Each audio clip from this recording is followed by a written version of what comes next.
911, what is your emergency? I just shot my brother.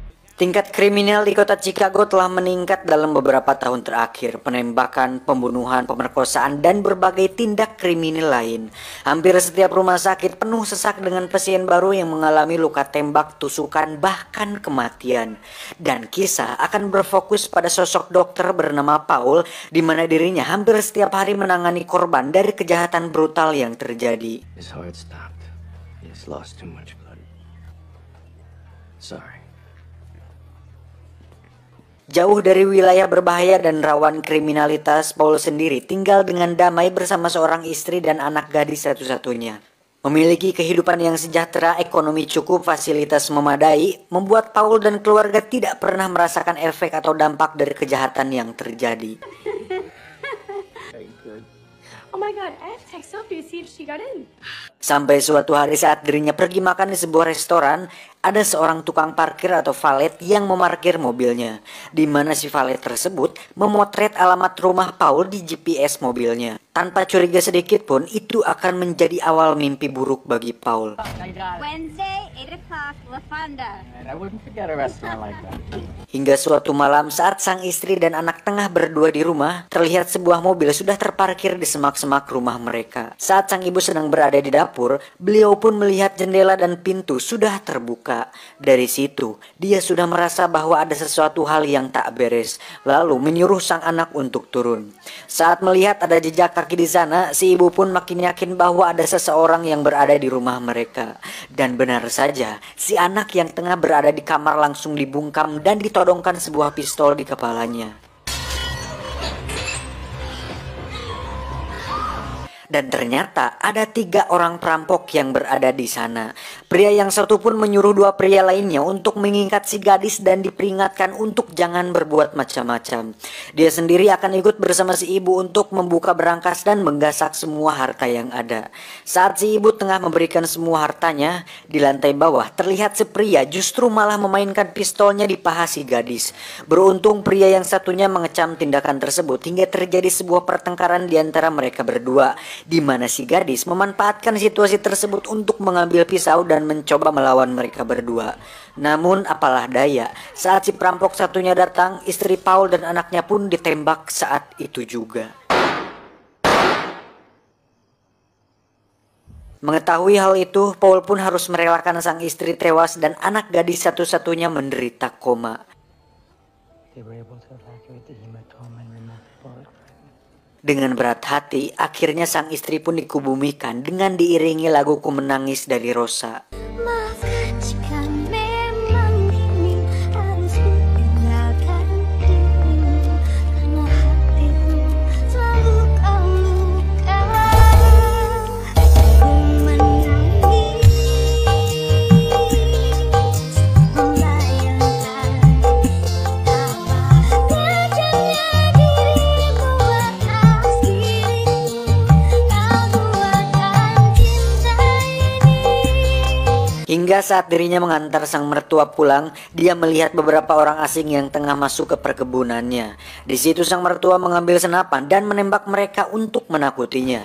Sang mertua pun mengatakan untuk tidak bergantung pada polisi karena polisi datang ketika tindak kriminal sudah terjadi. Dan jika seorang pria ingin melindungi keluarganya, maka dia harus melakukannya sendiri.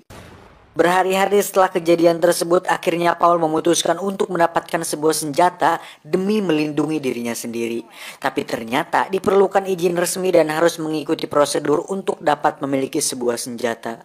Akhirnya Paul memutuskan untuk pergi dan kembali nanti. Hingga suatu hari saat dirinya sedang menangani pelaku kejahatan yang terluka, tak sengaja pistol yang berada di saku belakang celananya pun terjatuh. Paul pun diam-diam menyembunyikan pistol tersebut untuk kemudian dia akan simpan. Dari situ Paul pun belajar cara menggunakan pistol secara otodidak dari sebuah video.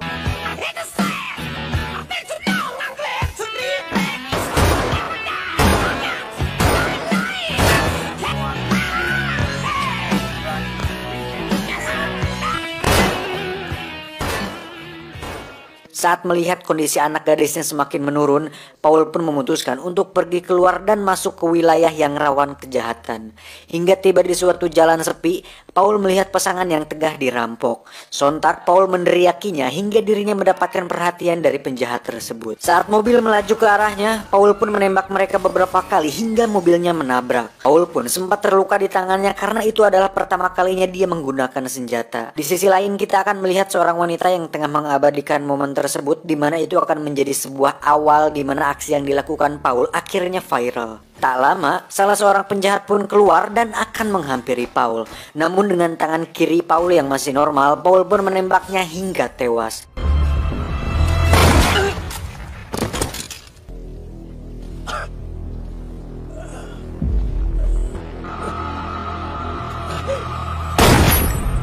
Dan saat menghampiri si penjahat satunya, Paul pun merasakan suatu sensasi puas di mana akhirnya dia bisa melenyapkan sebagian sampah masyarakat di muka bumi ini.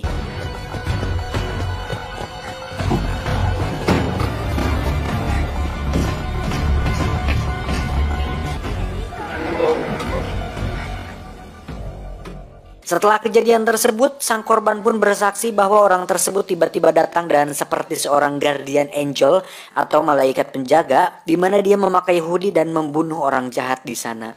I mean, did you see how we stood over that guy and shot him? Because he doesn't know how to hold a gun.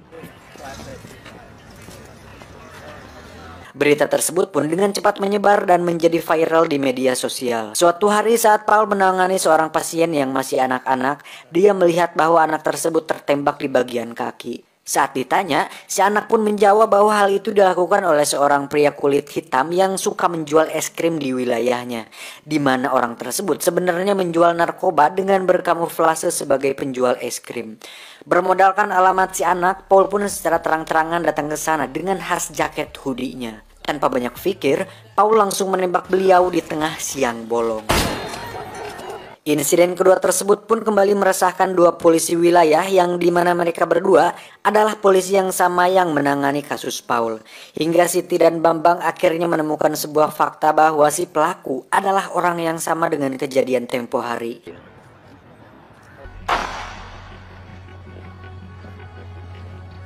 Di sisi lain, Paul pun terus melatih kemampuan menembaknya di garasi rumahnya tersebut.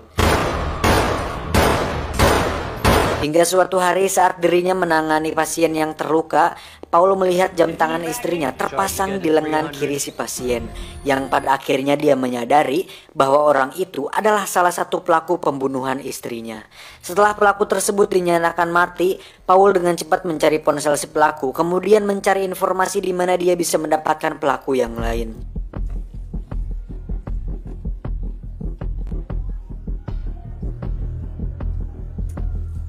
Hingga tibalah di sebuah toko yang menjual barang curian, Paul akhirnya memulai misi perburuan pelaku pembunuhan keluarganya. Hey, buddy, you can't be back. Ketika sang pemilik toko menyadari bahwa Paul adalah salah satu korban kejahatan teman-temannya, dia langsung menghubungi salah satu pelaku untuk datang ke sana. Dan pada suatu titik ketika si pemilik toko akan mengambil senjata, Paul langsung menancapkan dart di tangannya. Kemudian meminta si pemilik toko untuk menunjukkan di mana barang-barang miliknya disimpan. Dan Paul pun akhirnya bisa mendapatkan kembali cincin miliknya. I hope it was worth it, asshole. Tapi tiba-tiba, salah satu teman pelaku tersebut pun datang kemudian menembak salah sasaran yang mengakibatkan si pemilik toko pun tewas. Terjadi tembak-tembakan di mana si pelaku akhirnya kalah karena kehabisan peluru.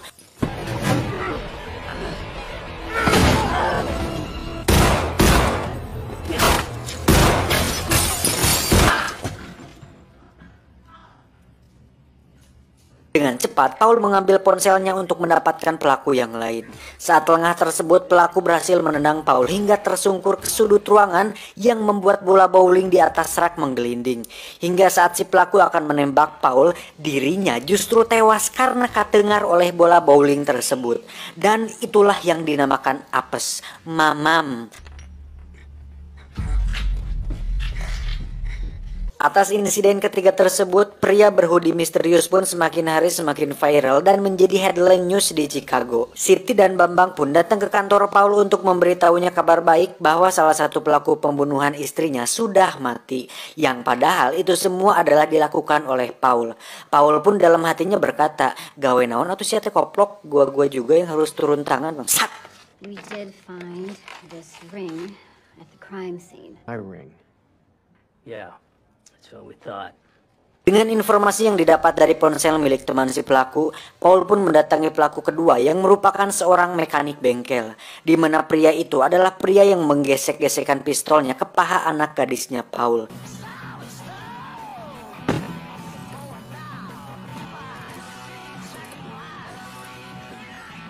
Tak perlu berbacot ria, Paul langsung mengambil kunci Inggris lalu dengan setekar kebak memukul kantong menyan si pelaku hingga pingsan. Saat sadar, si pelaku sudah dalam keadaan terikat dengan posisi terbaring. Paul pun menyuntikkan pembaal kepada si pelaku untuk selanjutnya dia akan menyayat kulit pahanya.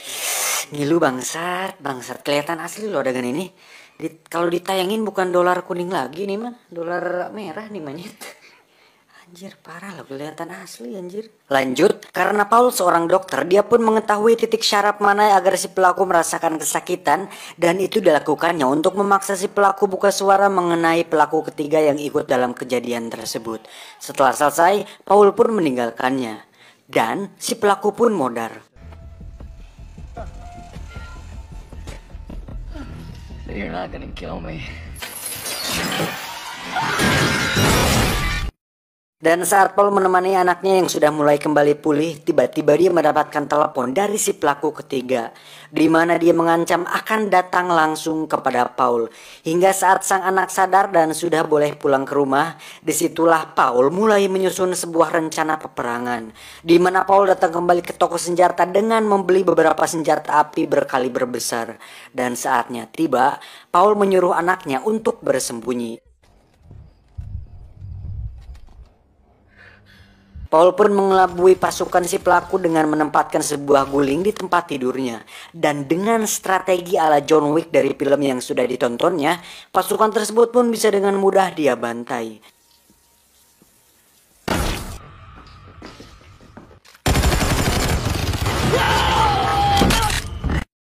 Ketika masuk ke ruang rahasianya, ternyata disitulah si pelaku berada. Paul pun ditembak di bagian samping perutnya, kemudian dengan senjata yang sudah disiapkan di bawah meja, Paul langsung memberondong si pelaku hingga tewas saat itu juga.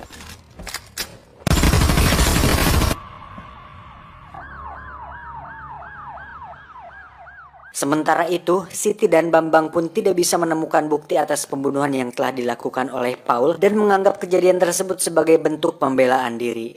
Pada akhirnya, Bruce Willis selalu menang dan memang selalu die hard di setiap filmnya.